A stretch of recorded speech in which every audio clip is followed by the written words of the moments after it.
All right. Welcome, everybody. Back with Composing with Coffee number 3, the third episode. As always, got my coffee. And let's compose some music. Today, I would like to finish this piece that we've been working on. And I think what I'm just going to do, I'm just going to get right into it. Let's see how much we can accomplish today. I think I'm going to stream for about an hour and a half, 2 hours. Like I said, I want to keep this about 2 hours, no more. Just for everybody, just because I know, 2 hours is a long time to sit and watch a video. I know you can always go back and watch it later, but I appreciate if you stick around for the 2 hours. I really do. And just want to say off the bat, thanks everyone for the support. The channel is really starting to grow a little bit. We're starting to get a lot more subscribers. I have some big things planned for the future. Just so, but as always, if you have any ideas, comments, suggestions, just put it down in the chat. With all that stuff out of the way, also, one thing I wanted to note. I know I noted in my last video that I just posted, but if you haven't seen it and you plan on watching this, is I am offering some coaching. If you're a new beginner, setting up templates and all that stuff, please feel free to reach out to me.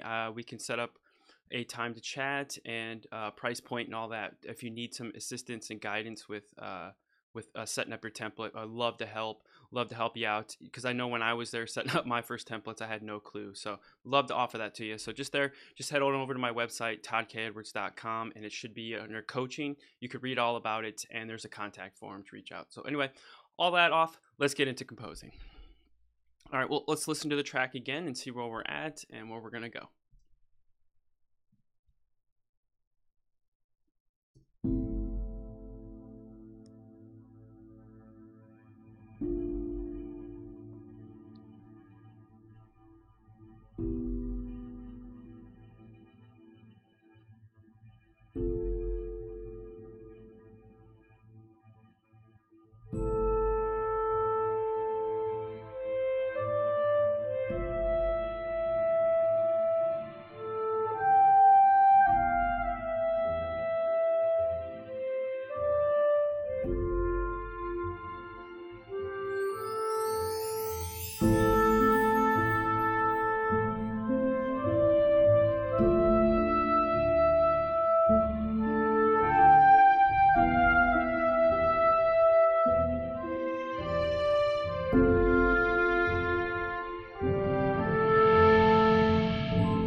Okay, so now I remember, looks like we have to finish out the horn phases. Um, we had that melody going there, and then we were fixing the celeste part, I believe. Last time around we didn't finish, so we have to come up with a melody for this. And I'm thinking of kind of doing something similar. What we did the first time in the melody is have a horn and then maybe switch it off to a different instrument. So let's see here.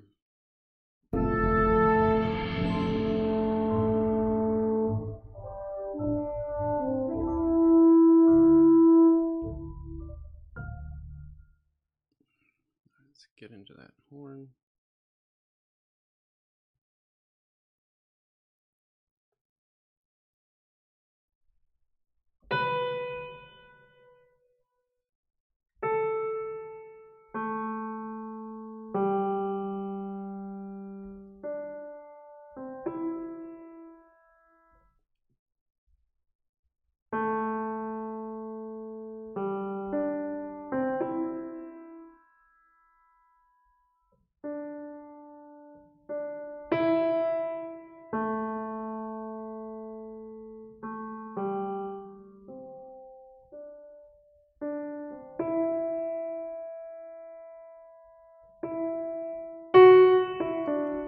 All right, so this is always the fun part, coming up with a melody line. What do I have here? Oh, that was so. Okay, so let's work with the piano sketch track here.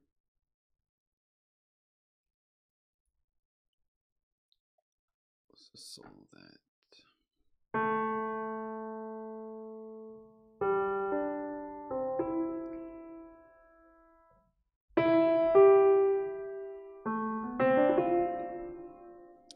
want to see what the melody was, because we kind of want to keep it similar.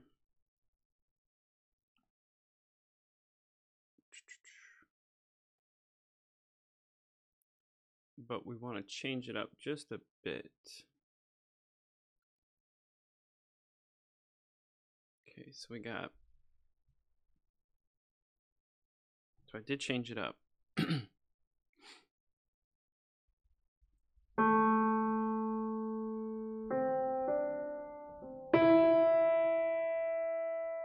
Hey, that guy, how are you doing today?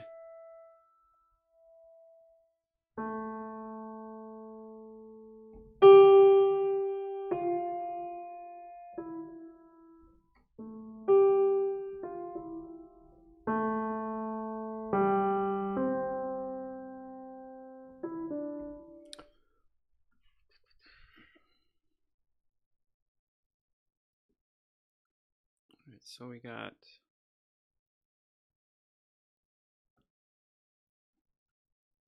I'm doing pretty good.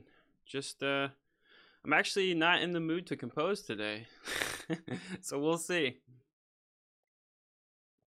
It's kind of one of those days, just kind of feeling like not creative, but you know, sometimes that's when the best stuff happens, is when you're not, you know what I mean, you're not into it, you don't feel creative. Sometimes that's when my best work comes out.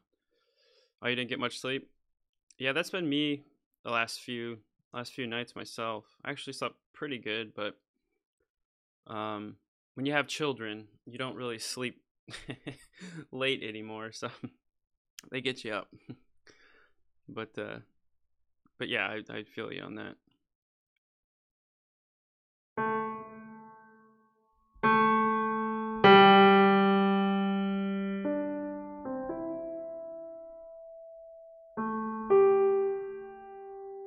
We can do that. We can echo from the beginning, or from that other one that we did.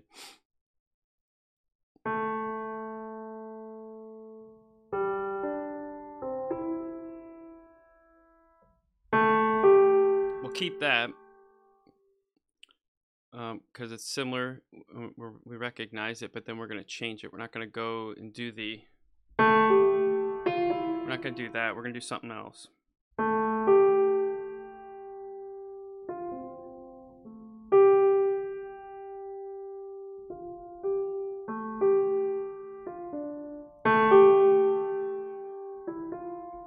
This is, maybe I'll get inspired.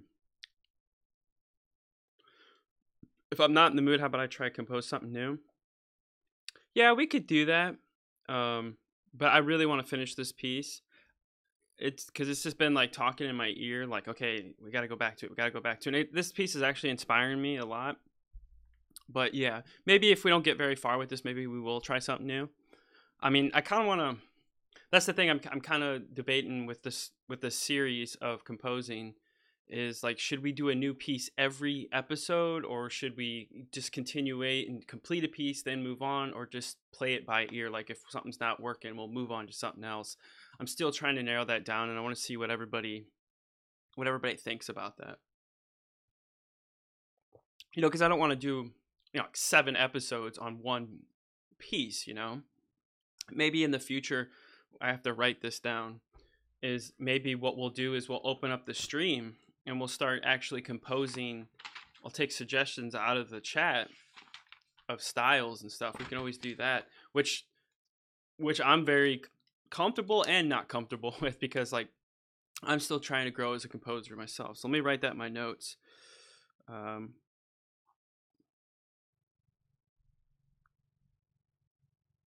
think that would be cool. That would be really cool. It's like if people like, you know, suggest genres to compose in. I think that would be cool. I'm always getting ideas and always finding new ways and creative ways to bring to the channel. All right. So I think what we'll do is we'll do that.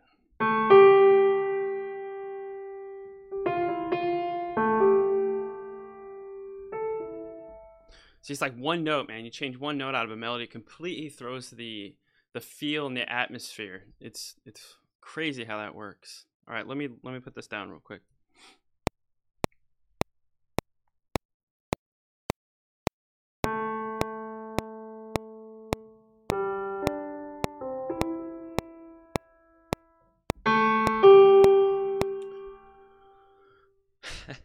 Note by note, little by little. Oh, man. We'll get there.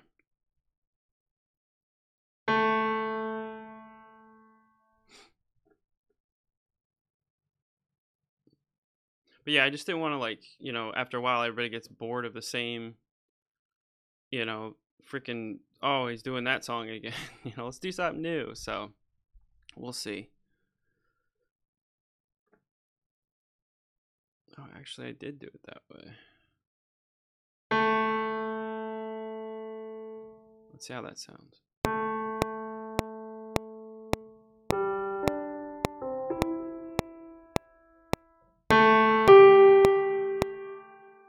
Velocity's messed up.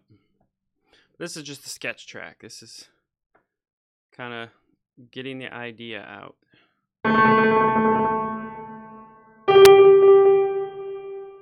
And this is what I'm trying to do more, is sketch it out, then put it into the instruments, but it just takes forever.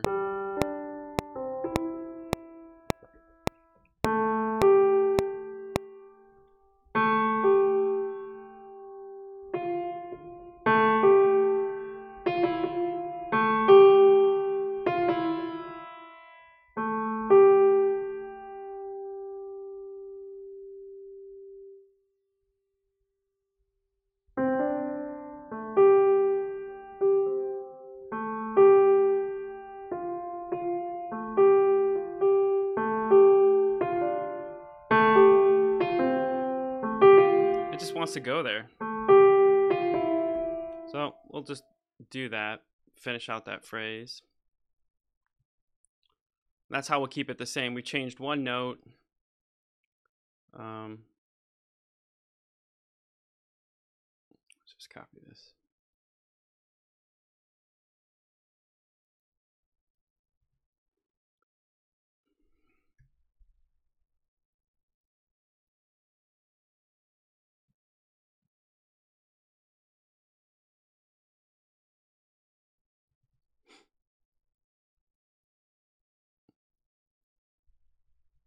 All right, there we go. I don't think that worked. All right, you know what I'm going to do, actually?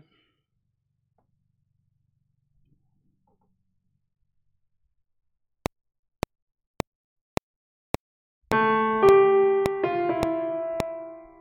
we go. Let's play that in.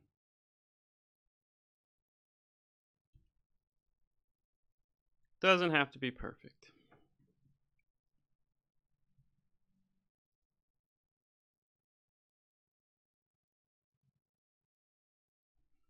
Yeah, I still haven't fixed this MIDI note issue, which I'm going to have to work out. Another thing is, like, I'm a little sloppy this morning. Always getting the machine rolling. It's always tough. Always tough. Oh, so we hold that for 2.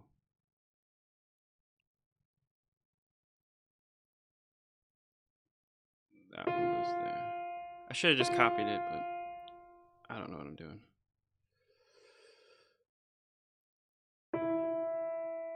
There we go. It's actually been a freaking busy morning. I had to go get a haircut and all that stuff, so.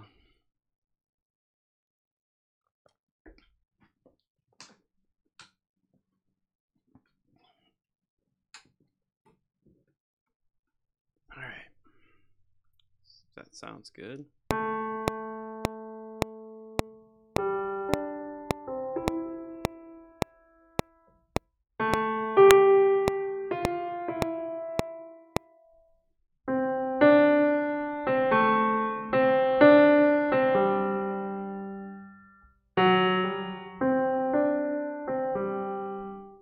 What did I play there?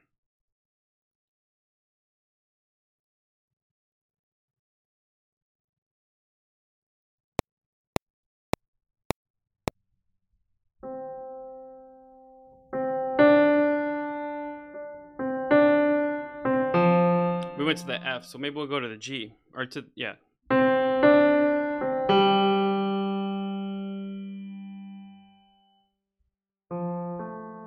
We could do that.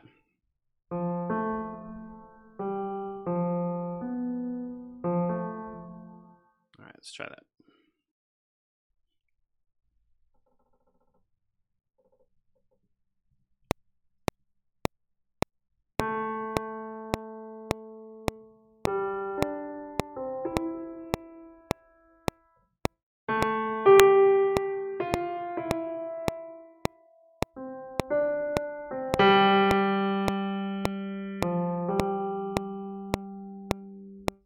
Something like that.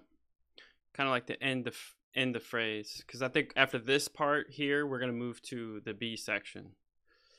So trying to end it safely, or not safely. Just try to end it so it's like, okay, hey, yep, we're done. All right.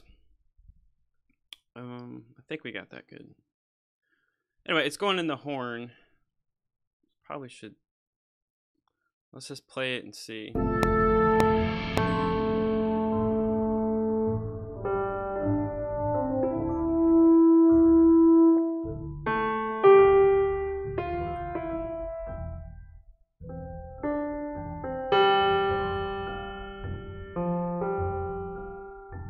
right, we're gonna have to iron that out a little bit, but let's just try it.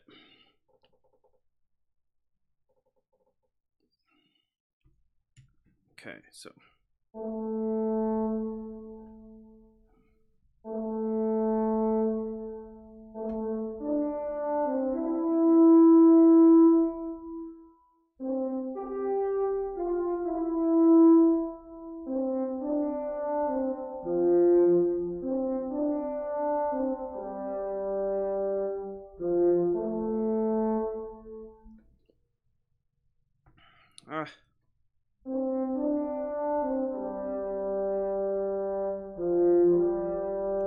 That's it.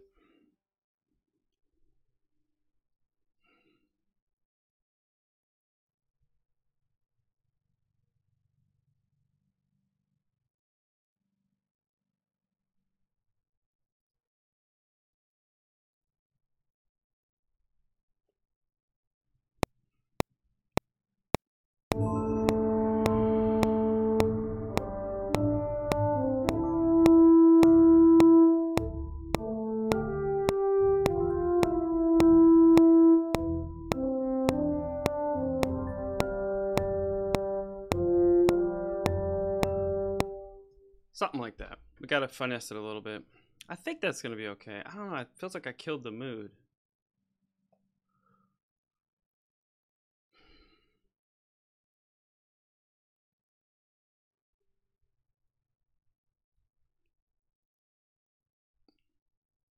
Well, that's why we gotta get the. Okay, let's start over. Modulation data here. See, this is good for new composers and composers to see that, not every day you're gonna bust out great work. There's some days it's gonna be a struggle. I mean, it's not like, trust me, I bet you all the greats come into their studio once in a while, and they're just like, it happens to everybody. So don't let that discourage you. You got to push through. Because like I'm saying, sometimes I don't feel it, or that day I just like everything I do I hate. But then all of a sudden, like one little thing will happen or pop, and that inspiration will take you, and then you're just like, if you would have quit, you would have never found it. So that's why I'm saying you got to push through, but know when to cut your losses too. It's like if you're just sitting here wasting your time for an hour or two, just like, okay, we're done. Go out and do something else, and then maybe inspiration will hit you doing something else. That's usually what I do. All right, let's do the stuff here.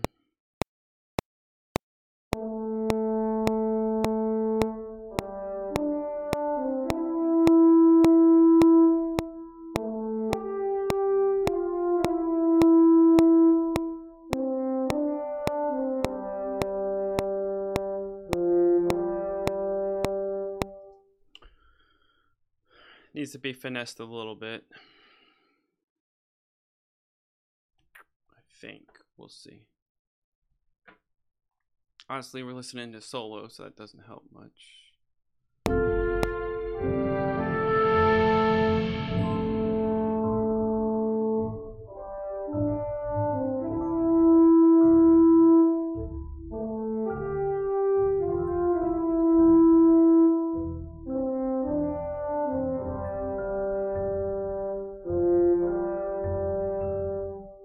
Hey, what's going on, Mel Josh?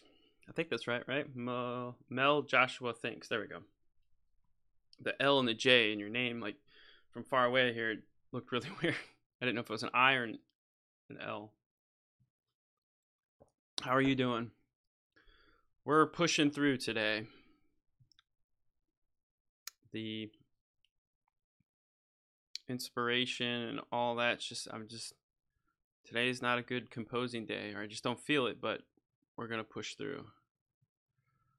Let's see. Oops, didn't want to do that.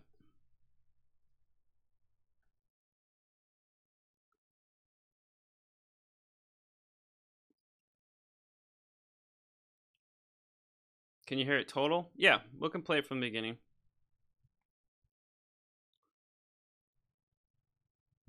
This is, the intro is still being worked.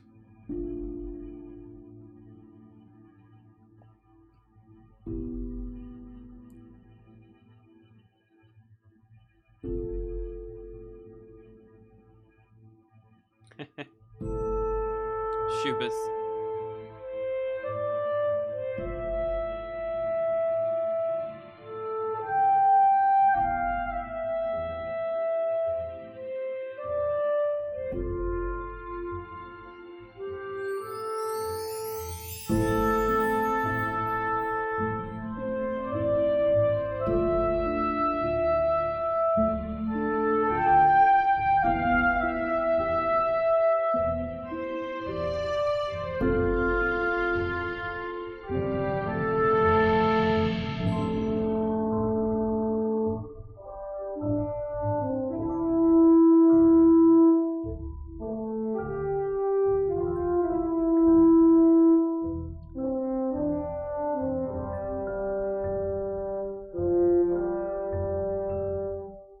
All right, we're not gonna, that whole section last there is not going to be all horn. I just put it in there.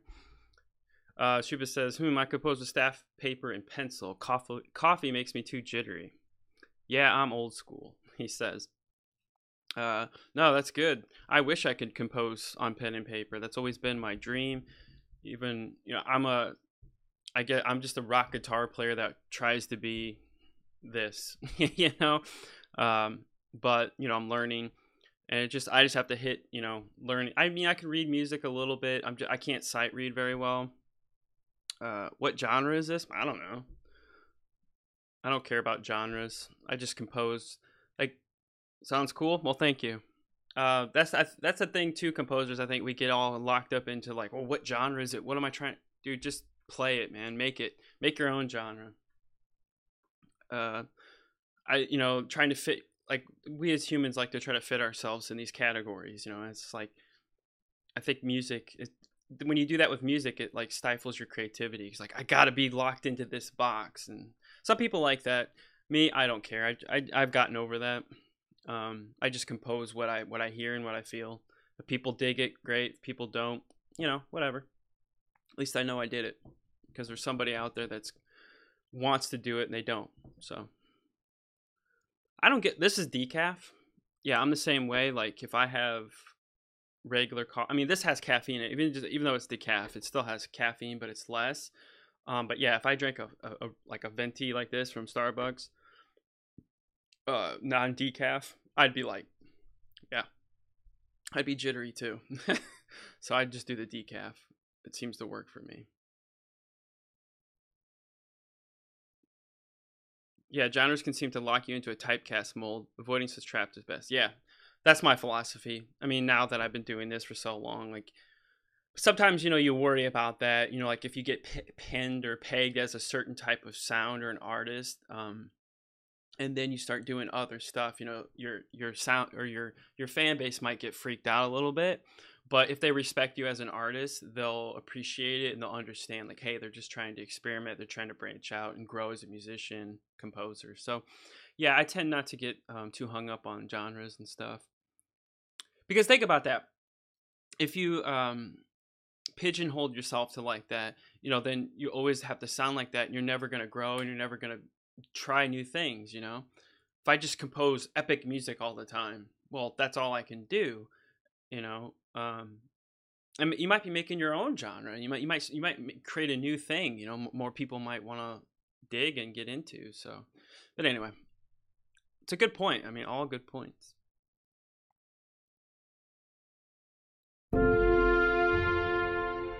I'm thinking though, we can do this horn line here. I don't want it all horn. Let me listen to the first wave of the melody here.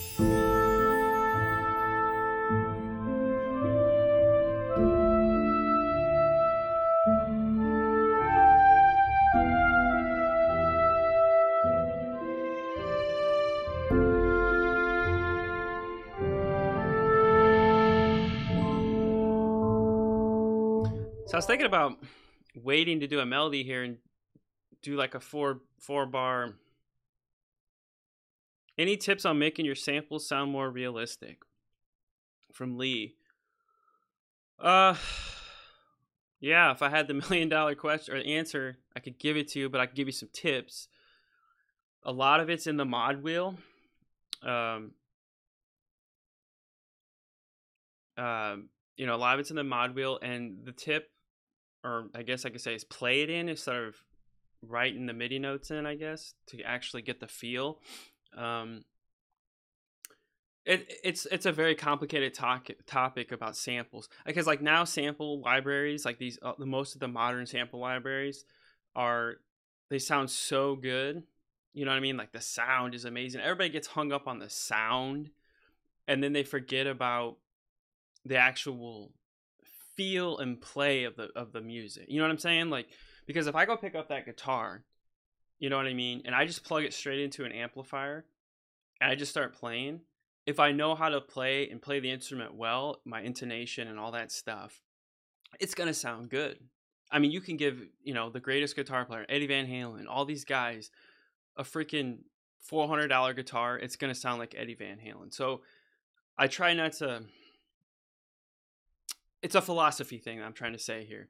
It's don't get hung up on the sounds of samples. It's more of the composition, the music, what you're writing, and how you're playing it, if that makes any sense. I hope that helps. But yeah, there's tips. I mean, like reverbs, panning, and mixing and breath controllers and the mod wheel and the MIDI data. All that stuff is very crucial. That's the technical stuff. But I try not to get hung up on that stuff as much, because most people, besides a composer, people like us that are doing this, 99% of the people can't hear it and don't really care.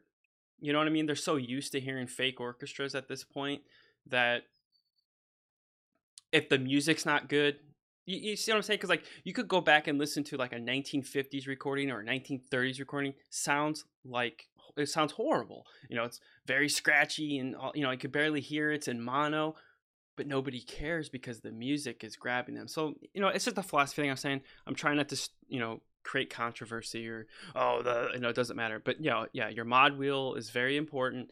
Doing the modulation data, and if you could do expression too, like volume and stuff, you want to try to simulate an instrument. So think of when you're playing lines as you're actually physically playing it on that instrument. If you don't know these instruments very well, listen to recordings, listen to flutes, listen to brass, and try to absorb how a player would play that line. You see what I'm saying? More of the you see what I'm saying? Like, I hope I'm making sense here, because everybody asks that question. How can I make it sound realistic? Well, putting a plug-in on it or a reverb is not going to make it sound realistic. Playing it like somebody, playing it like a flute player, playing it like a brass player, that's going to make it sound like realistic. And make sure you're doing a volume swell, like how they would breathe it, and don't write lines like brass lines that are just like,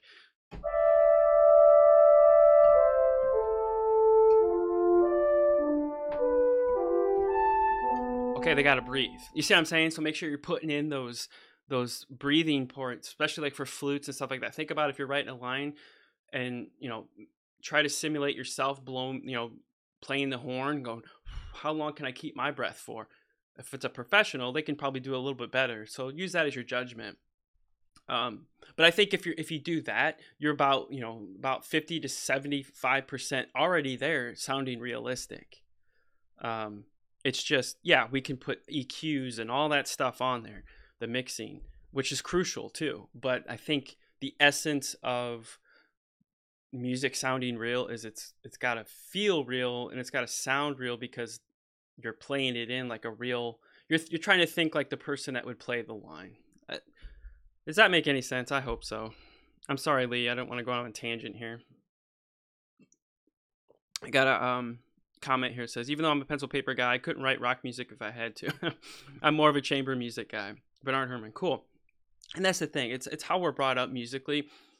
I wasn't a classically trained person or nothing like that. Like, I'm a rock dude. I mean, metal, rock. I kind of fell into this stuff. I've always had it in the back of my head that I wanted to do this. I wanted to be that pen and pencil guy and sit there and write music. But I think we romanticize it a little bit. And then, I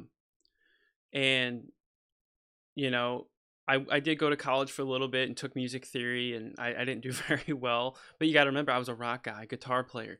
I didn't know anything, man. I didn't know how to read music, nothing. I was just thrown into it, but I learned so much. Shuba says, mod wheel and breath controller. Yeah, I think I hit that point very hard. He also says, people always seem to forget breathing. I hear lines going on forever in woodwinds, impossible in reality. See, that's the realism, you see? And people can spot that because people have a good sense of, have a good sense of a flute player because there's breathing in there. Let's take drumming. Now, if you set that BPM to like 300, it's just, you know what I'm saying? Like some of this heavy metal stuff, they're programming like double bass stuff in. They're programming that. And if you're a player, it's fake. Like you can just tell. There's just something about it. It's like, that just doesn't feel right. And most music, I think, is feel. That's it. That's your realism. And trust me, what we're doing here, all this stuff, this horn sample, that was just some dude playing that note. That one thing captured in time. He's not playing a line. He's just playing that note. That's it. So how do we make that musical? You're very welcome. I'm glad I said it right. I like your last name, though. It's the same as mine, Edwards. I've learned to play the WX5 and use it for woodwinds. It was worth the effort. What's WX5? I'm not familiar with that. I might know what it is. I don't know the abbreviation. But yeah, so that's one thing that I've been learning over time with samples is got to put breathing in there. Just listen to classical music. Listen to orchestral music, and you'll hear it. But obviously you can simulate it if you have two players. Let's say you have two flute players. The first flute player could play that line, and then the second guy could take over. So I mean, there's ways to do it. I'm sure. I think it's Shubas could relate to that since he's more of a chamber guy. You can do stuff like that, but it's just a good sense is to put those in there because us people, humans that aren't musicians and stuff, will notice it right off the bat. Oh, wind controller. Yeah, I've been thinking about that. I've actually been thinking about getting a MIDI controller for my guitar because, like, I'm not a piano player. I struggle, and I think that's what slows me down from composing. Like, I can just pick up my guitar and play stuff, like what I hear in my head usually, and trying to do it on the piano.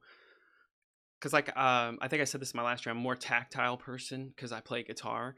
But I mean, I want to learn the piano. I'm slowly learning, gotten a little better.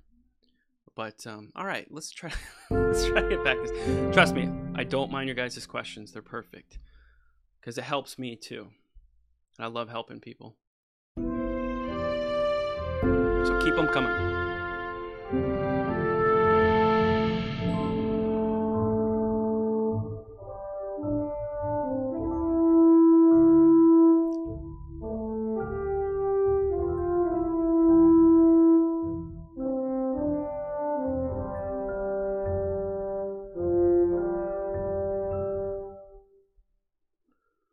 MIDI controller for your guitar is a good idea. You can go direct to score with that. Yeah, I've been thinking about it. I just need to find the right one.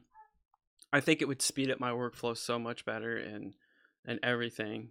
It's definitely something I've been contemplating, but I'm pushing myself to learn the piano because all great composers that I know, they all play piano. Yes, Hollywood Choir should be out today. I know, I'm excited. I don't know if I'm going to pick it up right away. We'll see. But yeah, I'm definitely excited for it. I mean, I'm pretty good in the choir libraries. I use Voxos, and I just picked up Oceana from Performance Samples on Black Friday. Haven't used it very much, but I use Voxos, and it works for me. I'm not a big choir person, so, but I'm definitely, I love East West. I hate people I mean, most of this track is East East West. So I love East West. I think they put out great stuff. They have a bad rap with the Play engine, and that goes back years ago, but they've gotten much better. You know, let's just end that myth right here. There is no sample library out there that's perfect. There isn't, you know, and you never will find one. I haven't gotten a single choir library yet. Need one. We'll check out East West. Yeah, check it out, or check out Cinesample's Voxos, or check out Oceana. I would get it as, oh, you have a Composer Cloud. Great, perfect. Composer Cloud subscriber. That's awesome. I can't highly recommend that enough. I used it when I first started out. When I first started out, it was right when they released Composer Cloud. Yeah, they haven't released it. I went to the webpage this morning. I didn't see an option for it. Yeah, Oceana got good reviews. Yeah, it did. It's pretty inexpensive too. It's very simple. I mean, you know, like programming wise. I mean, I haven't really dived into it. I've just seen a couple videos online. I watched and I picked it up, and probably the next track we do, or maybe we can fit it in this track. We'll use it. This template I used here, I didn't have it in this template. All right, let's try to get back to this. But keep your questions coming. See, I'm thinking about maybe we should just go into the celeste there, and then go into the melody, kind of break it up a little bit. I don't know. This is the problem with not being prepared ahead of time. And you're right. I'm usually a discovery composer, so I'm like writing as I go and discovering what I am. That might take a long time, but if I wrote this out on paper or sketched it out, which I'm trying to do, I'm sure we'd be farther along. But this is how I compose, and this is how I learn. That's how I am. But I'm always looking at ways to get more efficient. So I'm thinking, all right, let me pull up some more instrument panels here. I've also been thinking about revamping my template a little bit, because it's starting to grow out of control. If you haven't already noticed. Trying to find stuff gets annoying.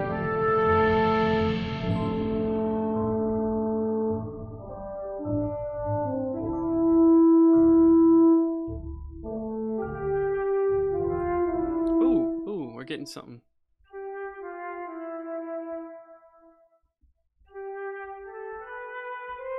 Ooh, that's crackling. I don't know why. Also, I probably shouldn't use legato run.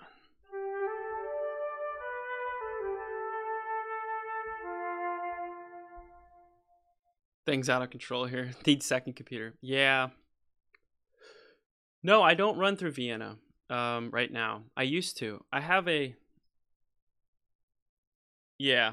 tracks. Yeah, I have my old Mac Pro over here. That was what I was using before when I first started. I was using it as a slave. I have VE Pro, but I upgraded to the 2013 Mac Pro, and I have 64 gigabytes of RAM in the machine, my current machine. So I like running like this. I got so used to this type of workflow of disabling and enabling tracks that it just works for me. And I use Vienna, and it just was so much fussle. But I understand the problem that I had was my slave machine has a 32 gigabyte limit. I was blowing that out of the water, like, you know. So I couldn't run a full template. So I could do a hybrid, but it was just a pain for me. And so eventually, for right now, this setup works for me, just using one. But yeah, once I start getting, you know, more, you know, denser scores and stuff, then I'll probably have to get a slave machine. I'll probably just build a PC. But for right now, everything works. But I have experimented with VE Pro. Yes, I have. I don't really, I think I've had tracks with like 70, 80, and it runs fine. Do you adjust your buffer settings, Lee?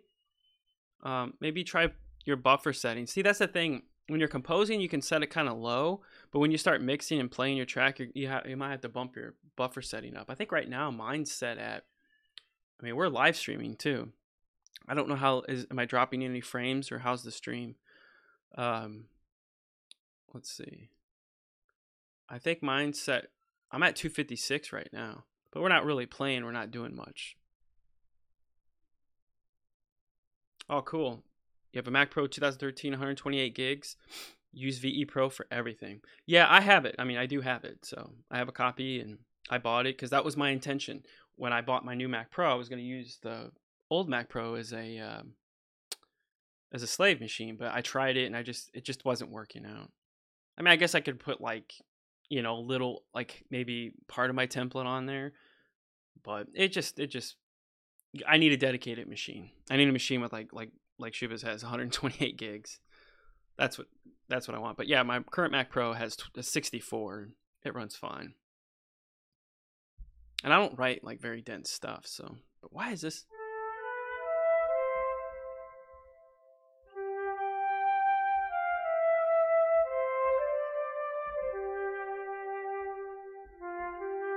I'm thinking about doubling that horn here with the flute. Let's just see.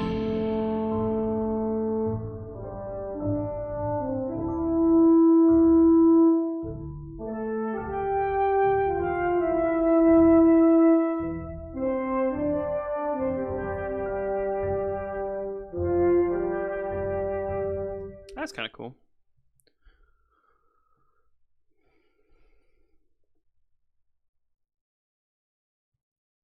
But yeah, I use the only reason this template works on my computer is I use disable tracks. When I'm not using a track, it is not enabled.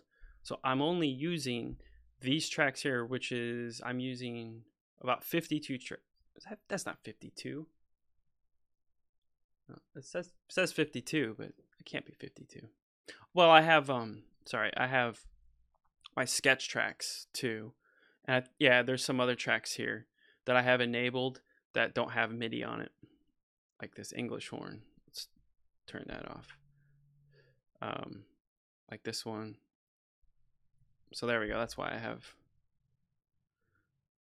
But yeah.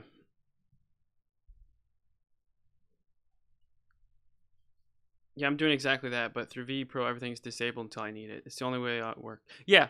No, I could do that too. Like, I need to learn VE Pro as well. That was the other issue. Like, I just dove in and started building a template out. I didn't have any clue what I was doing. That's just how I am as a person. I have to dive in there and fail and, figure it out. So that's what I did, yeah. But no, I have VE Pro. It's on that machine. It's just, for right now, this workflow works for me. But yeah, in the future, I'm definitely going to have probably a main computer running everything, maybe two eventually. But for right now, I'm good.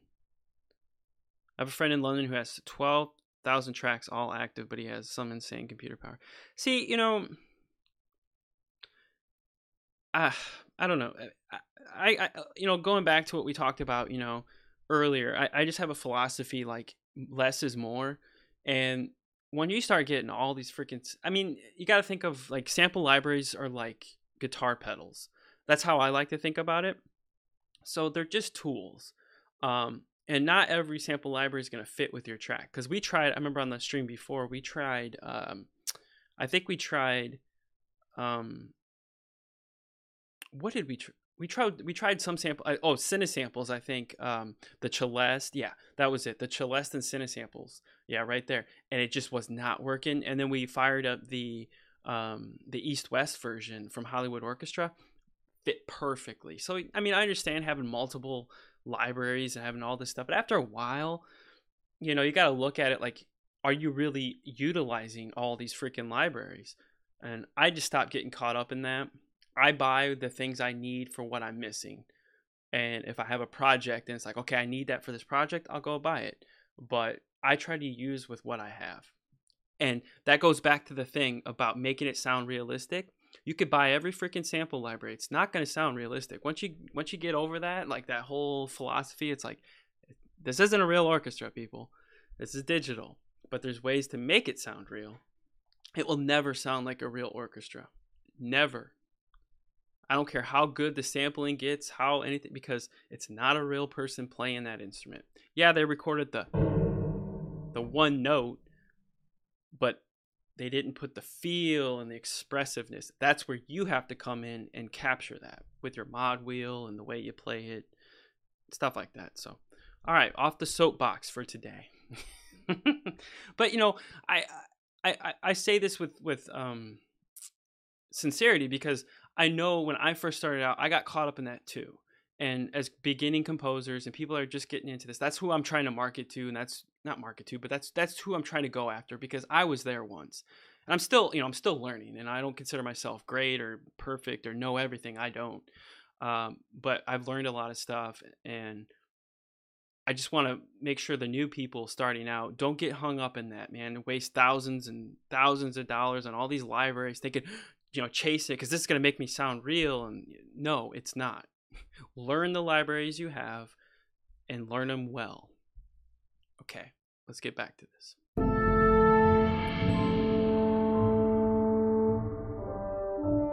It's like, I don't even know if this horn's working for this track. It sounds a little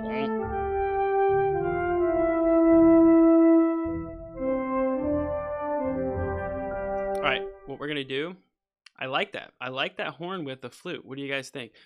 I think the flute's got to come down a little bit, because if a horn's playing, that flute, and here's another thing with realism.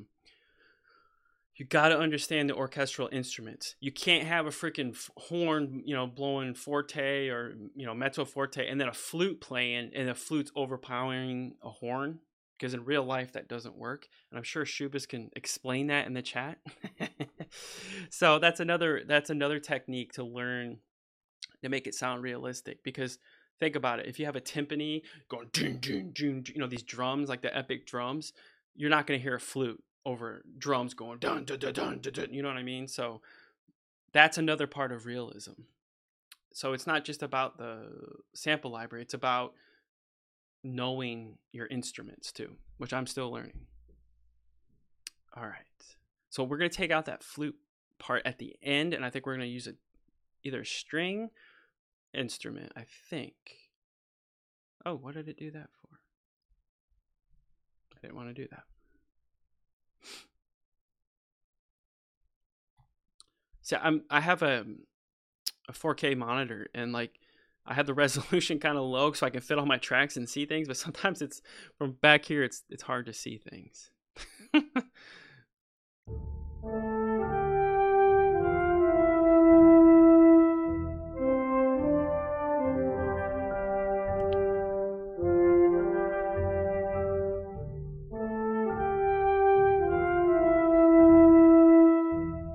Yeah, Orchestral Tools is nice. That's Woodwinds. I'm using Orchestral Tools Woodwinds right now. I would love to get their other libraries, but they're just really expensive. I use East West. I mean, a lot of my template is East West. I've loved East West from years ago. I think it's quality, and I know it works. Of course, there's greater libraries. There's lots of libraries out there, and it goes back to what works for you. I'm a big believer in that. Use what works for you. Currently upgrading. Yeah, Berlin Woodwinds. Yeah, that new update they pushed. I haven't updated. I would like to, though, eventually. I just whatever, I just stick with what works, man, for me. And I stop chasing, because I understand that it's not going to make me a better composer. I got to learn how to compose.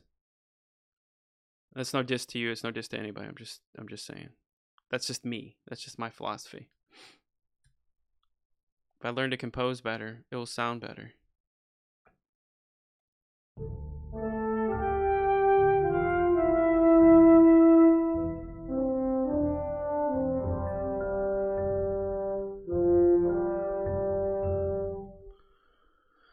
All right. Maybe we'll do...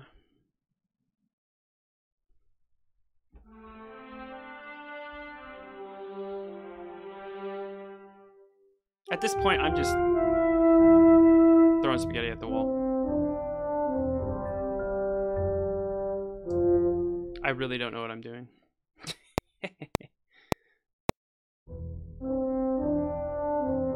What? I don't know what I'm gonna do.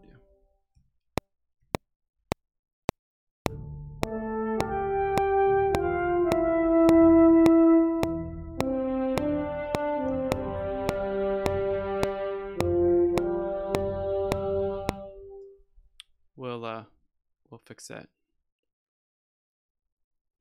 What do you guys think so far? Does that sound good? Someone says, I went through a phase of buying loads of plugins thinking it would make me better. It's really easy to do, especially you're on the Waves melody. Yeah. Yeah. When I first started out, I was the same way. Oh, I got it. And now I use mostly stock plugins from Cubase. I have a couple Waves things. I bought one Waves bundle, and that's it. And I just limit myself, like I say, less is more, man. And if you start talking to all the professionals, they'll tell you that, it's in the track, man. It's in the music. If you have a great song, it will sound great. Just will. And I think a lot of people don't want to up to that, like people that are out there selling these things. They want to make you believe that if you get this library, this is it. This is the be. I mean, I understand that's marketing, but I'm here to keep it real and go, you don't need it. I've heard, I talk about Mike Verda all the time. If you don't know who Mike Verda is, go on YouTube, type Mike Verda, or go to his website. He has great master classes. I own pretty much all of them. The dude's amazing, great composer. You'll learn a lot. And, I heard a mock-up that he did. I mean, he's been composing for, longer than me, 30 years, but he's professional. And he did a thing with all using Contact Factory instruments now. And it sounded great. I mean, you could tell it was a little dated, but it sounded better than my mock-ups, and I'm using the greatest freaking, libraries, man. So it's not the libraries. It's not that. It's the music and how you write. I'm almost proud that I didn't buy anything this Black Friday. Good for you. Sounds really awesome. Glad I was out of the country glad you're out of the country during Black Friday. Yeah, I saw some great deals, and there was some stuff that I wanted. Like I said, I picked up Oceana because I was like, I need to fill my hole with that sounded really bad. Sorry. I had to fill with choir stuff. Like I said, I only use Voxos, and I was like, and I heard a lot of good things with Oceana. Heard it's really easy to program, and so I just went and pulled, and it was like $150, man. You can't beat that. Yeah, I love the stock EQ and Pro Tools. I taught a mixing master class at a local college once with stock only plugins to prove the point. Great, good for you, awesome. That's what we need. We need more people to show that it is possible to do stock plugins, man. The stock plugins in all of your DAWs are good. They're not bad. But of course, Waves and, on one exception, Slate Digital makes great products.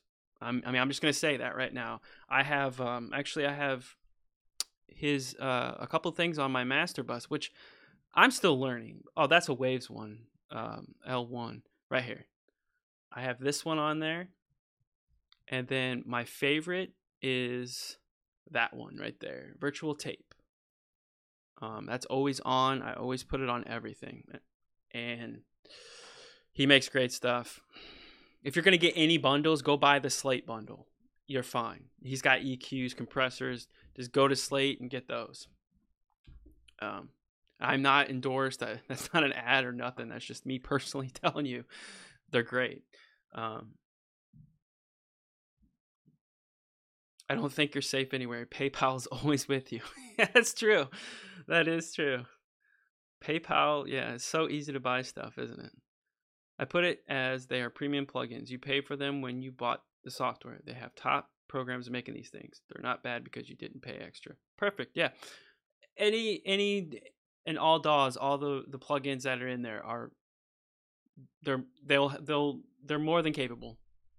Obviously, there's stuff that you can go buy that like I put on there, like the Slate virtual stuff, and it's just learning how it. But like I said, Um, Mixing is very important. I mean, nowadays, I think as composers, true composers, in a sense, like Shuba said, he writes on pencil and paper. Now think about that. That's what composers used to do.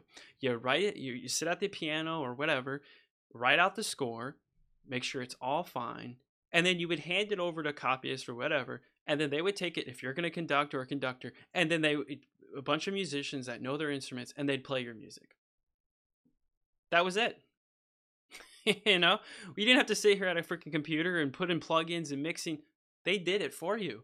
So our job's gotten harder. And nowadays, as anybody knows, if you're out there, when you get hired, they want you to do everything. They want you to mix. They want you to compose. They want you to sound design, all this stuff. And it's just like, it's way above and beyond what a traditional composer does or did, I guess. So it's just a part of the gig. So yeah, you have to learn mixing too. But I think when it comes to mixing, if you write the right track and or composition, whatever you want to call it, and you use the right instruments, it kind of works itself. You know what I mean? Like it kind of EQs itself. Of course, you're gonna have to go in and do it yourself with samples because there's added stuff in there. But I mean, for the most part, you put a song like let's just simplify it for a little bit. Let's take a rock band. Okay, rock bands are very simple. You can have two guitar players or a guitar player. You have drums, a bass, and a vocalist. That's it. I mean, your spectrum's pretty much already covered for you. The low end's the bass. You got the drum doing the high and the low, and then you got guitars doing the middle, and then you got vocals. So now you have to have the vocals sit in there. So that's how I would start if you're going to learn to mix. Start simple. Start with rock tunes. Then work your way up, especially like, with composing too. If you're new at this, start simple. Don't think you're going to write, freaking, I don't know, pick a score. The planets. You're not going to write the planets, right away. It takes years to get that good, unless you're just naturally gifted, like right out the gate. Like, okay, I can write that. I couldn't do that. I'm self-taught and have very little theory knowledge. I have great respect for those who could do that. Me too. Yeah, the irony is that we have laptops exactly so that you could take them with you. Yeah. This is why I like OT's libraries. Everything in the right position and minimal to no balancing. Yeah, totally agree. And it's going to get that. It's going to get even better. Sample libraries, they've come a long way. Because the rooms are already built in and all that stuff's already taken care of you. So if we get to that point where it's like you can just press a button and compose the music and not worry about all that stuff, that I think that's the future of sample libraries. At least I think that's what they need to go to. But the problem with that too is now you're making it easier for anybody to pick up. You could buy the library and bam, now you're a composer. But that's a whole different discussion.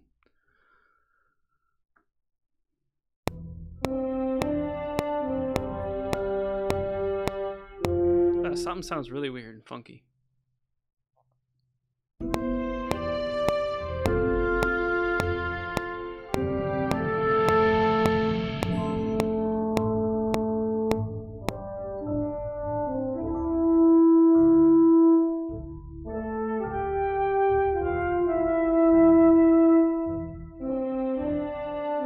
Oh, it's the string. That sounds like that freaking viola. It sounds like it's somebody blowing in a glass jar. Or, what's this?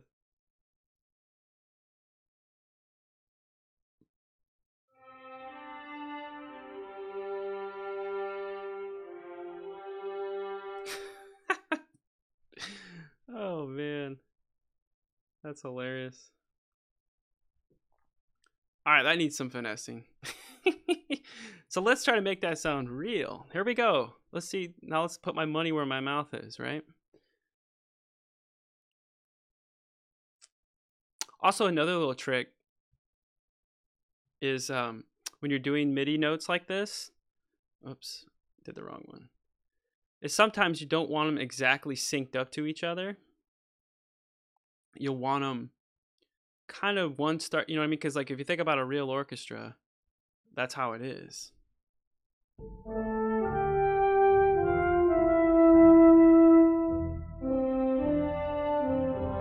right, whoa, what's going on here?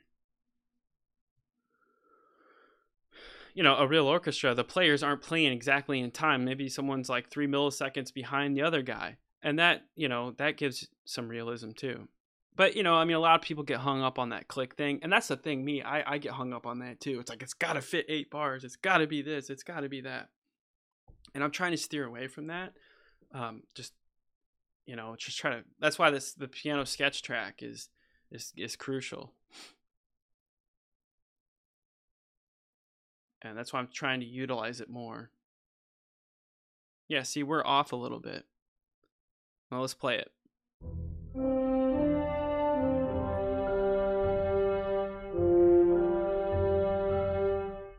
All right, we gotta get some.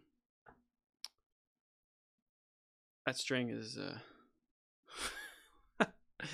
really bothering me. You know, but doing these live streams, man, this pushes me so much because, like, I know people are watching, and you know, and it's like, you know, pushing me to be a better composer, and I love it. It's awesome.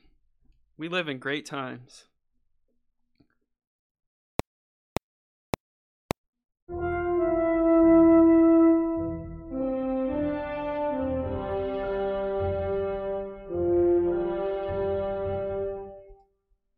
All right, so I'm going to talk about something here. The lesson is not to over quantize, which is what I get when important from Sibelius. Then I have to unquiet. Yeah, exactly that. And especially people starting out, and when I started out, like we tend to over quantize. Like, oh my God, it's got to be there, you know. But no, it doesn't. Sometimes just let it loose. You know, leave the part loose, and because it will bring a little more to your track. No pressure. Yeah, I know. There's no pressure. I mean, I want to, like, a lot of my goal with this channel or my YouTube, if you're watching this on YouTube, you know, streaming live, you know, great. You guys are probably already know. And if you're watching this on Twitch, head on over to YouTube/Todd K Edwards, all one word, and check out the videos and subscribe. But is to kind of demystify the whole composer thing, and you know what I mean? Be real about it.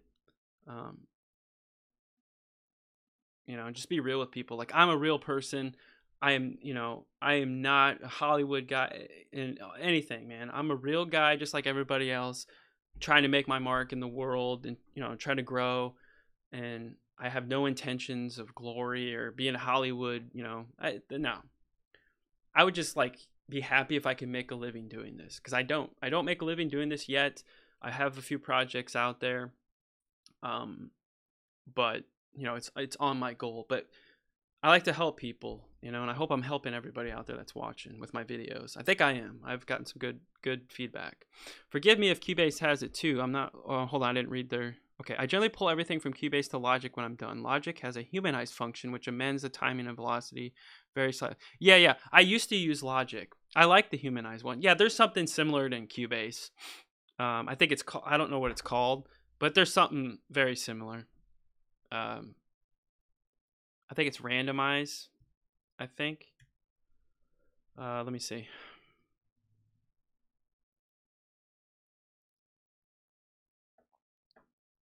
MIDI functions, mirror pedals. I mean, you could do a bunch of stuff. You can do legato, fixed lengths. I know there's a way. I don't tend to get all into that stuff, man. Like, I'll move it myself, or I just won't quantize it. Like, it goes to that thing and that philosophy I was talking about. I play it in, and if it sounds good to my ear, it's good. Leave it. Unless it's like completely off, you know, or I just want to adjust the ends or something like that, I'll go in and tinker with it. I'm trying to do less, you know, with that stuff.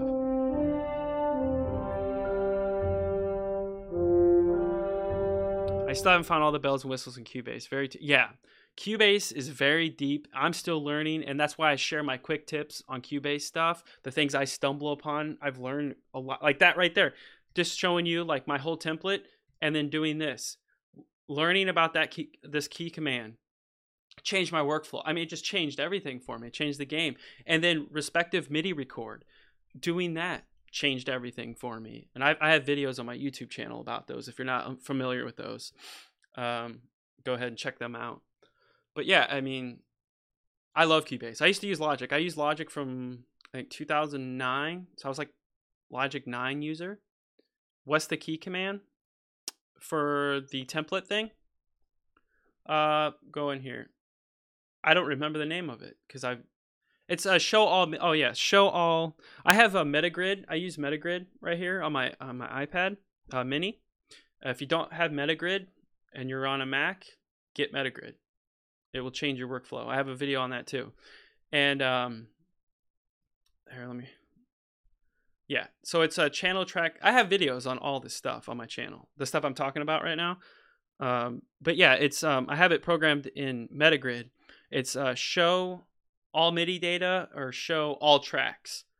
And so this one, when I hit this, it shows every track that I have. And then this one just shows my tracks that just have MIDI data on it.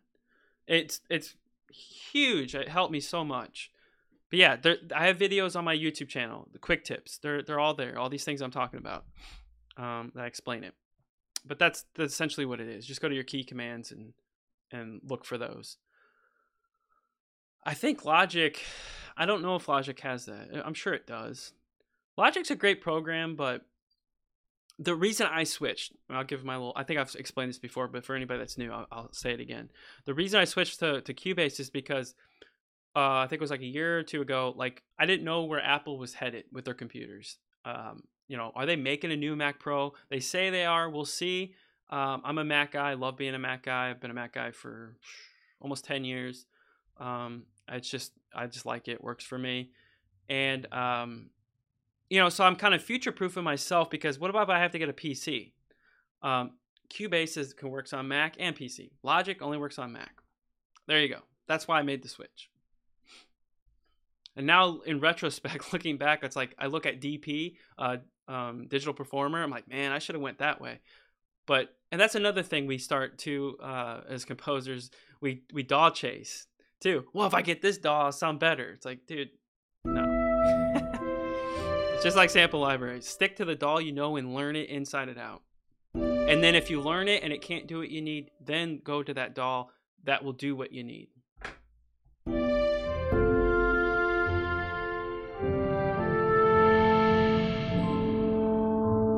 I'm not liking that horn.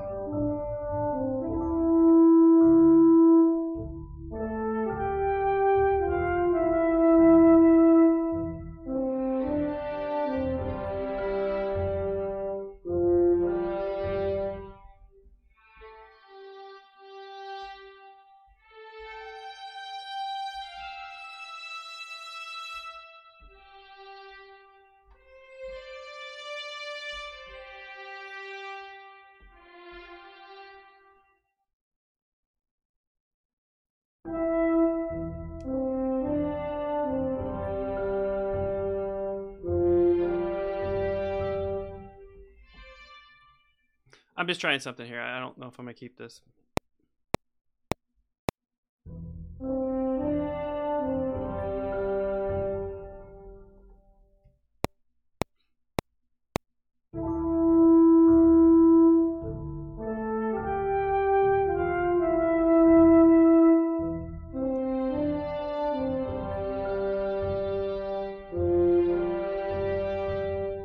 Another thing, like a little tip, like I'm working on too, is, you know, play and use your mod wheel at the same time like it's an instrument.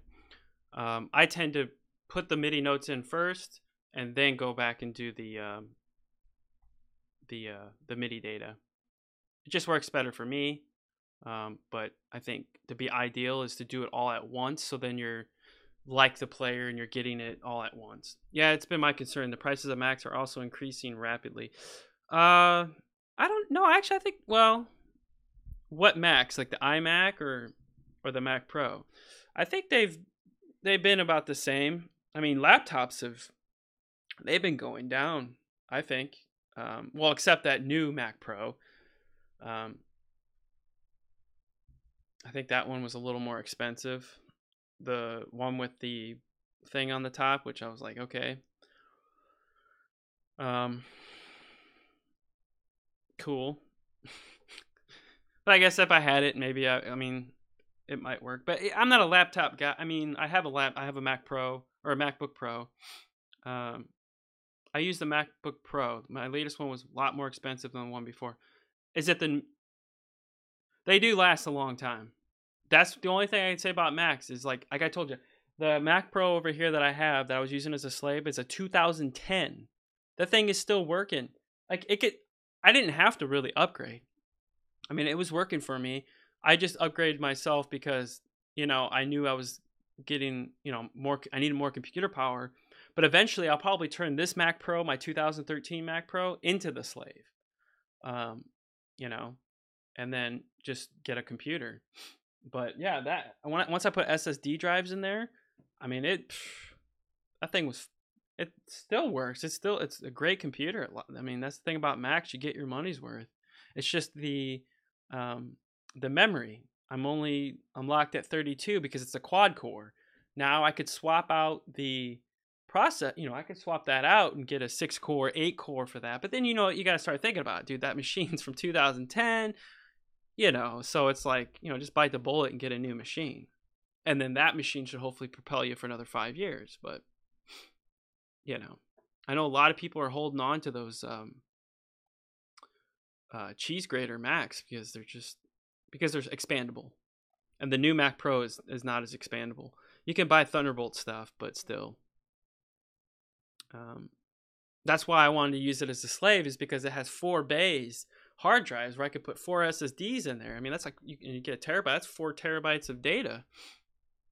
But yeah. All right, we gotta compose a little bit. I love talking to you guys, though. It's cool.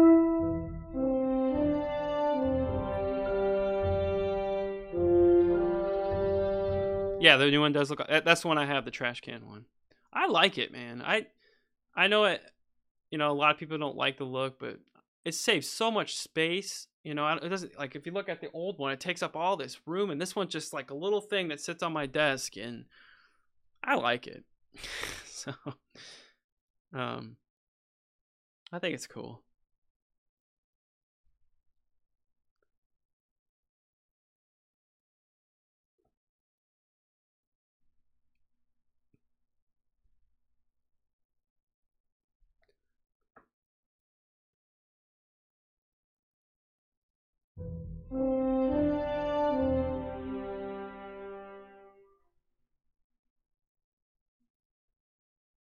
Now I'm using East West Hollywood strings here.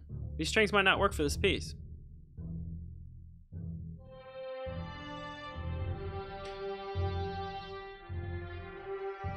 I think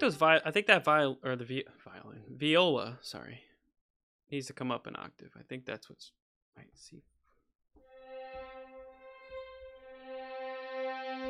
No, I think that's it.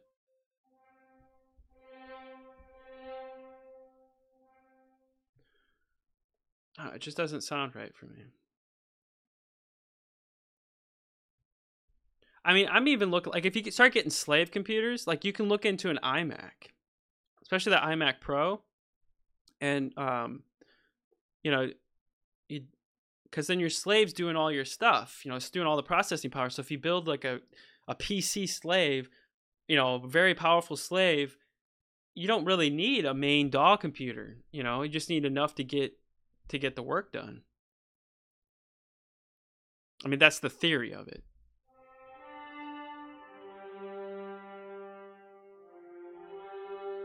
Wow, it sounds so airy. Let me see something.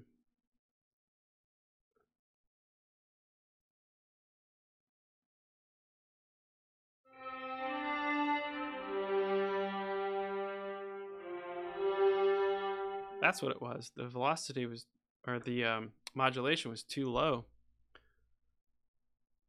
You use Windows machines as slaves? Yeah, that's the best way to go. That's what I've heard. Everybody uses a Mac. Not everybody, but most people use a Mac as their main, and then they have PCs for slaves.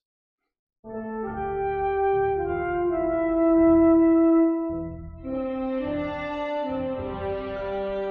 right, I'm taking out that. I don't know. This just doesn't. See, what happened with me was I was gonna build a slave machine and keep my 2010 Mac Pro, and just use it as a slave. But the thing was, it's like, okay, this computer's from 2010. It's getting old. I've expanded it as far. Let's just bite the. And I was waiting and waiting for Apple to release a new Mac Pro. It's like, I could have waited till next. They're probably going to release it in 2018, 2019. But I was, it's like, it's just one of those decisions you got to make, Let's just get the new machine. And then if I need a slave, then we'll build one later,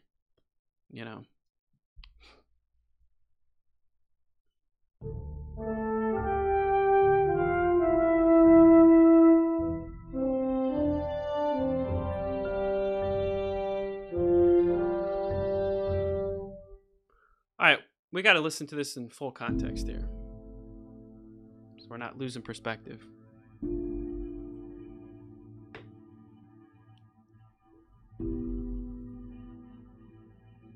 This intro needs to be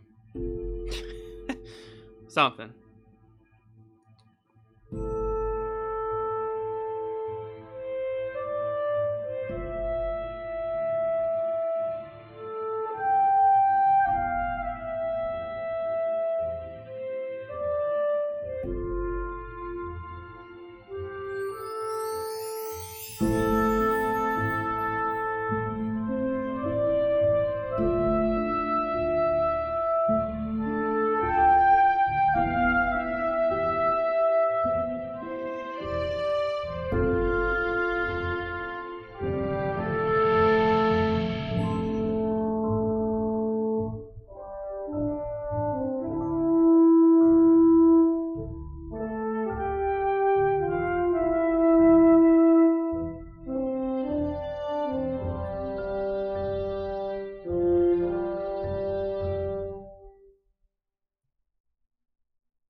We didn't put modulation data in here for this flute because it's way too loud.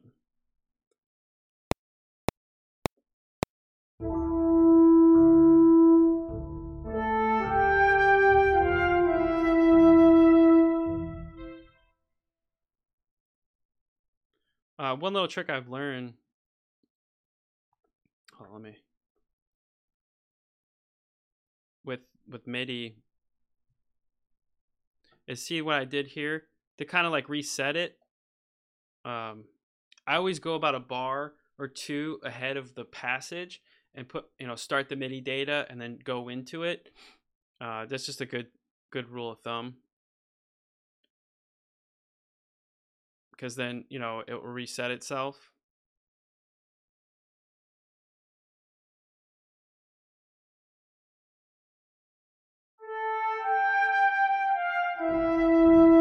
Because like, if you start it like right here, like let's say you start the MIDI data right there, sometimes it just doesn't work or it doesn't hit it right. So I always give it a bar. This flute's pretty loud. Let's turn it down a little bit.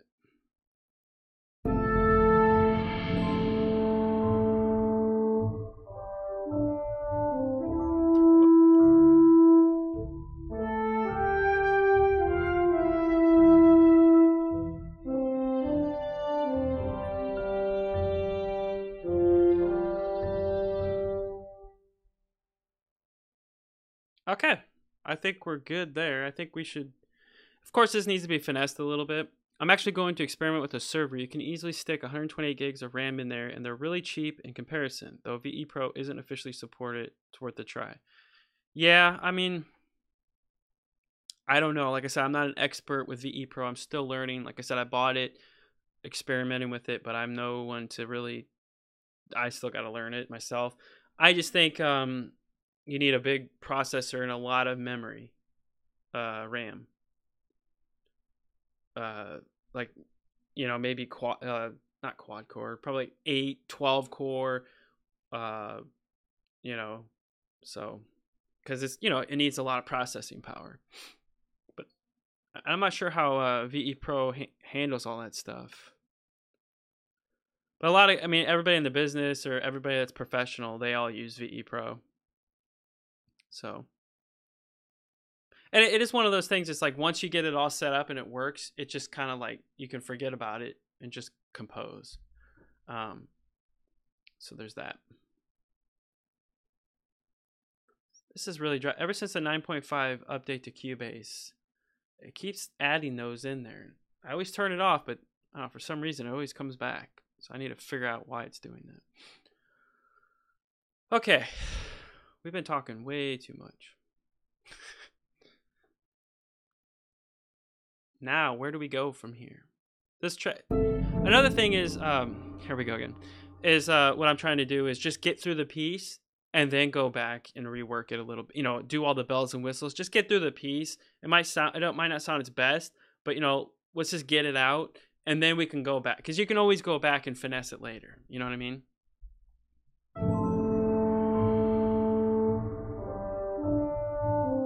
Oh, we were gonna change the bass line, I think. Yeah, we were gonna change this bass line up.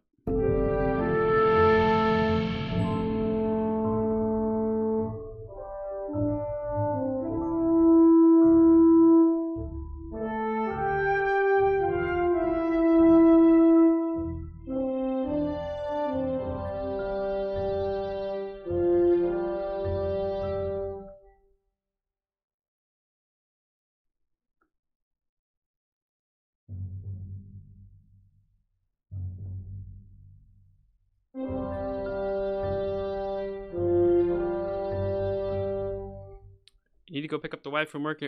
Awesome watching your vid, man. Looking forward to the next one. Thanks for chatting. Yeah, no problem. Thanks, Lee, for joining us. This will be up on my YouTube channel. If you're not subscribed to it, just hit the subscribe button. Like I said, I got more videos up there.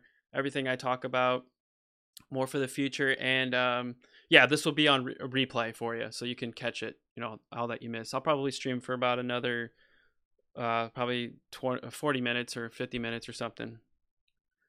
But yeah, you can catch the replay. But thanks for joining us. Thanks for the chat. Really appreciate it.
think that bass line sounds a lot better. What we're going to do though, these two notes here, I'm going to drop that to the G.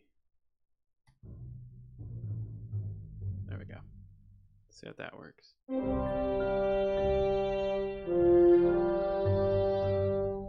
Yeah, that's better. Okay. Now let's go to the second part. I think it's good so far. So we got our A section. That flute and horn needs to be, the balance needs to be a little adjusted, I think. But let's move this piece along. All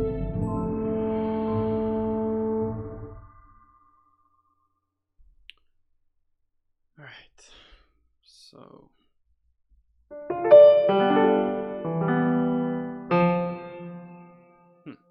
I think I gotta adjust my buffer setting here.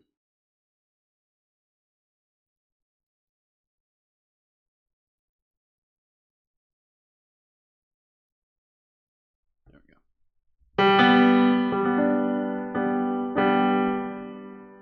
I'm getting some weird stuff. All right.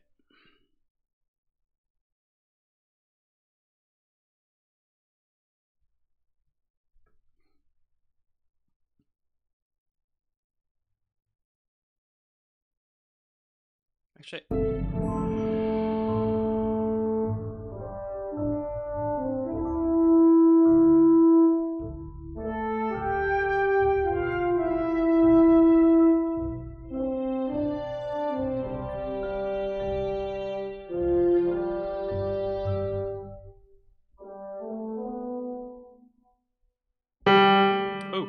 I'm getting some really weird audio things going on.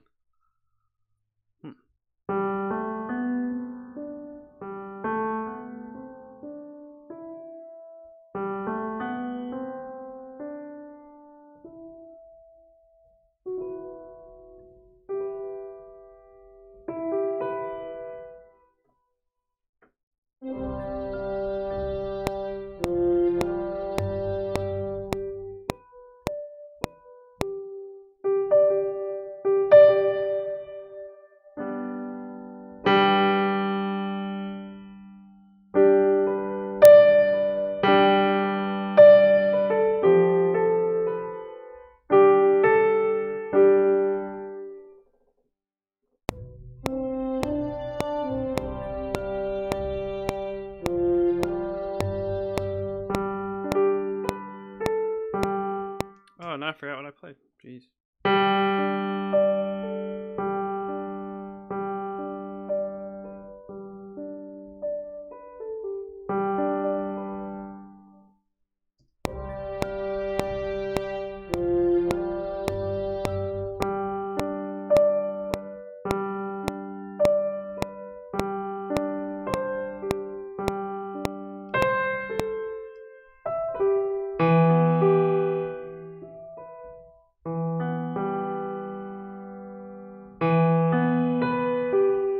That's it. Sorry.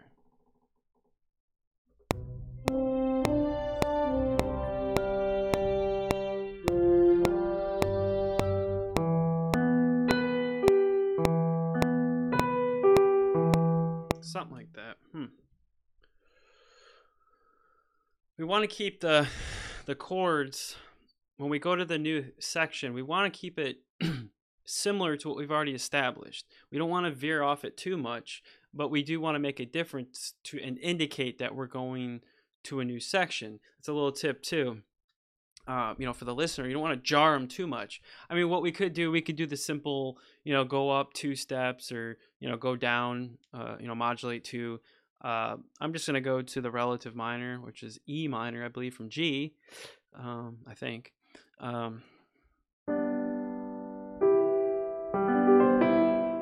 And we could do that. I mean, if it doesn't work, we could keep what we just done, take it, go up 2, and, make that work.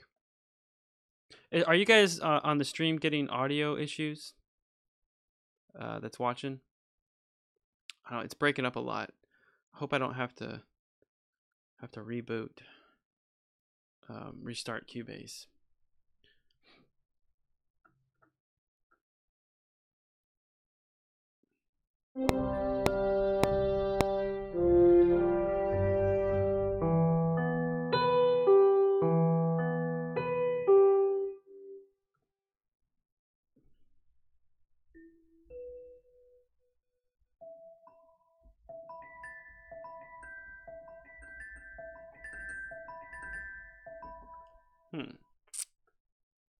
Let's try something. Oh.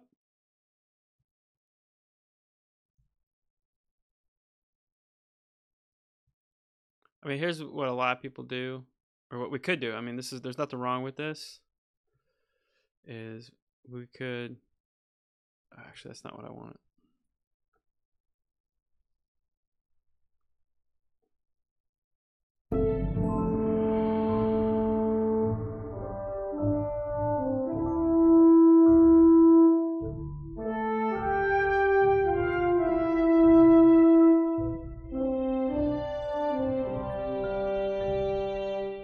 Actually, I just noticed we don't have anybody doing chord. I mean, we don't have to. Playing chords in that section.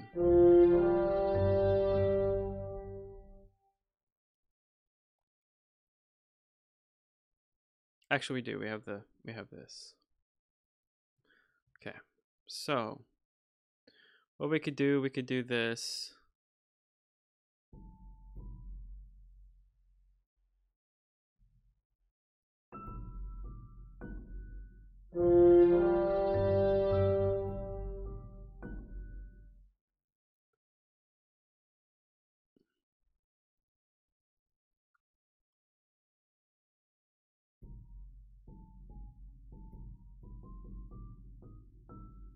This was the basis for the track. This is what I start.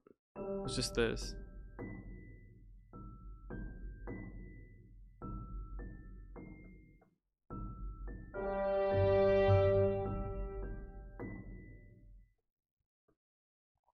Oops. So.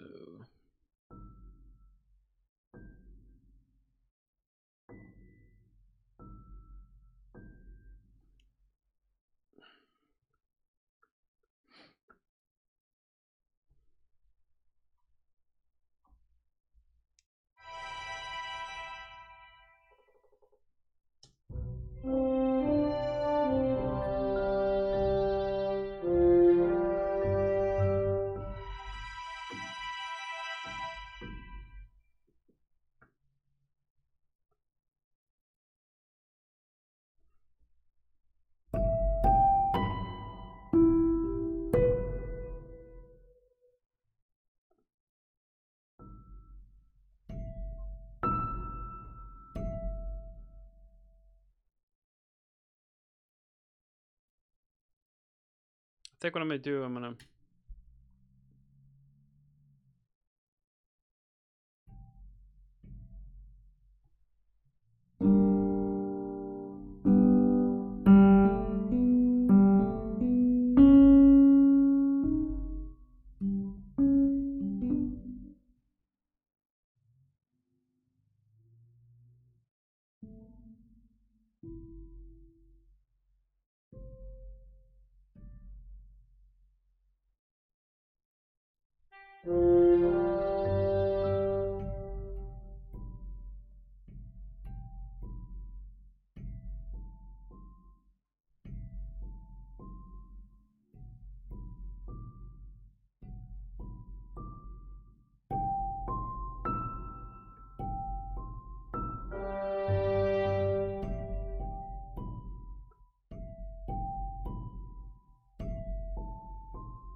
All right. Sorry, I'm in compose mode if anybody's there watching. Trying to think.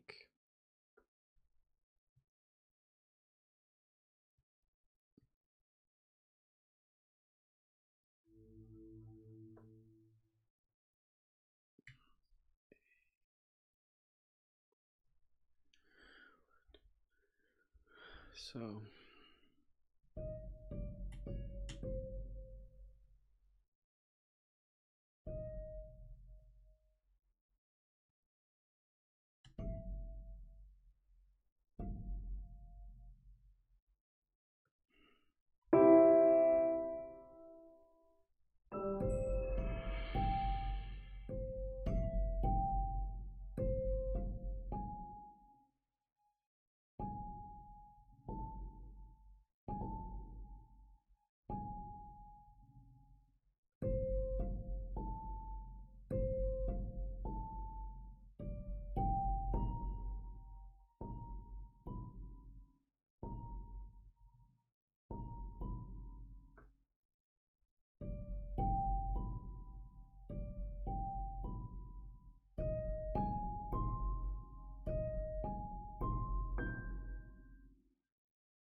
oh, Cubase is acting really funny all of a sudden.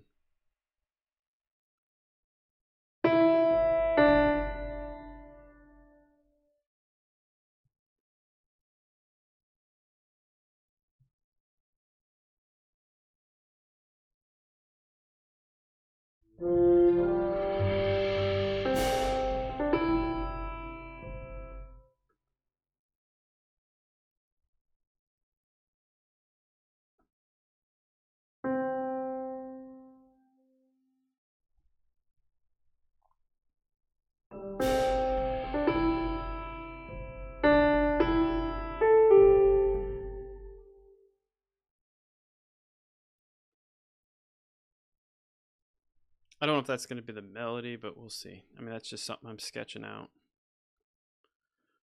right now. It'll probably change. I'm just trying to move this piece forward. We spent way too much time talking. It's fine.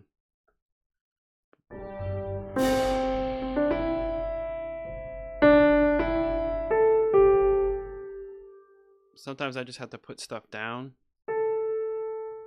and then I'll mold it as it goes. Like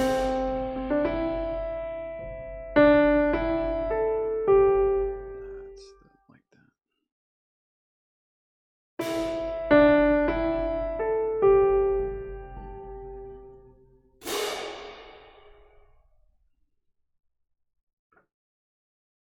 I don't even know if this is going to work.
I don't know about that.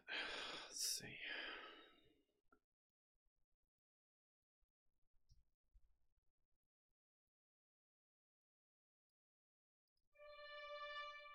Looks like we're coming up on, got about 15 minutes we'll be coming up on 2 hours. I think we'll end the stream there. And I think next time, if you're watching this, if you made it this far, I appreciate it. Thanks again.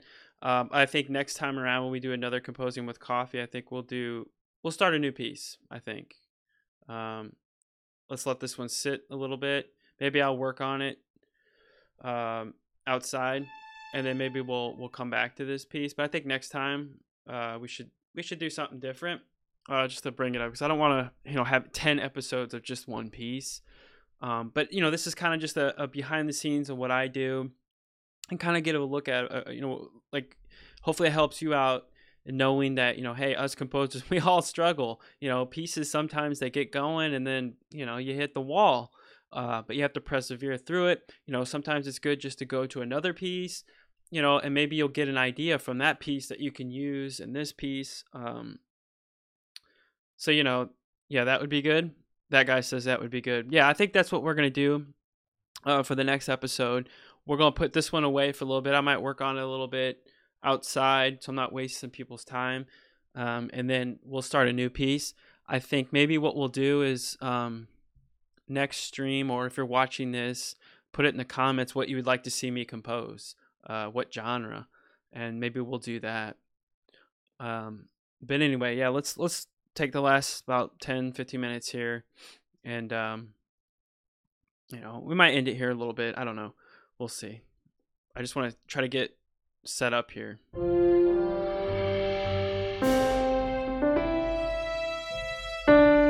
I'm thinking instead of going right into a melody, let's do a little break. So what we'll do, let's just mute this for a sec. I'm thinking maybe if we do a little break.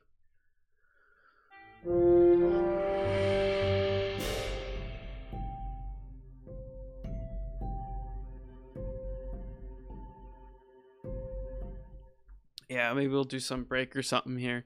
But yeah, I think going forward, I think that's what we're gonna do. We'll stop with this song for a while, and then we'll create something new. And I think what we'll do is we'll take a survey from the audience or the viewers and see what they want to see. I think that'd be the best approach for this.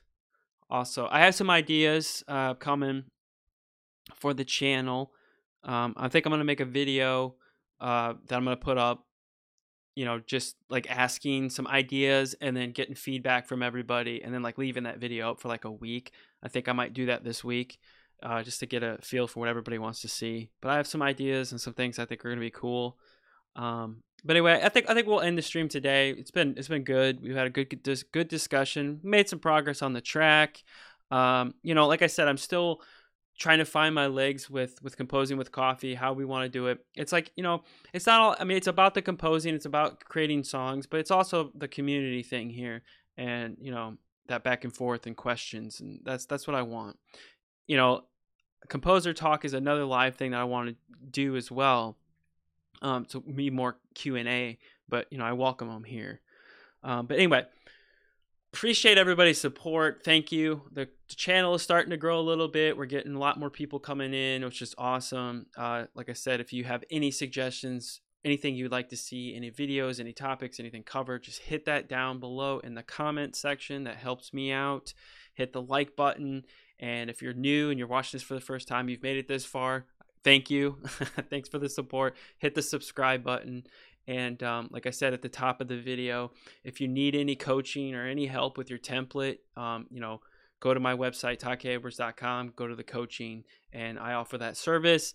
We can work out a price and, all that stuff. Just contact me and we can do that, and love to help you.